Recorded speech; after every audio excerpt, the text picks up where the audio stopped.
The word enemy carries weight. It stirs memories, instincts, and emotions that many of us would rather not admit. But Jesus doesn't ignore reality. He transforms it. In Romans chapter 5, Paul reminds us that while we were God's enemies, we were reconciled to him through the death of his Son. God didn't wait for us to change. He loved us first.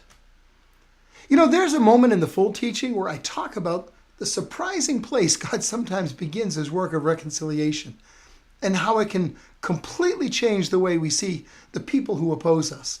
Now, I don't have time to share that right here in 3 minutes, but I think it's a story you'd like to hear, so you can go over to the full episode.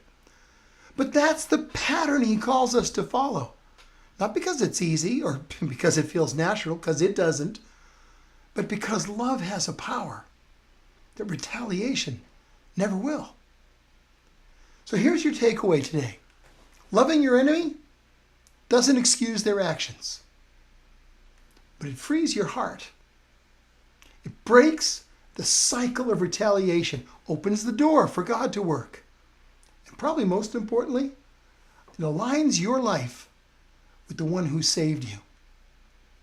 So hey, if this quick insight on loving your enemy has spoken to your heart or anguished it, you're really going to love watching the full episode. That teaching where I begin to show how God starts his work long before we see the results.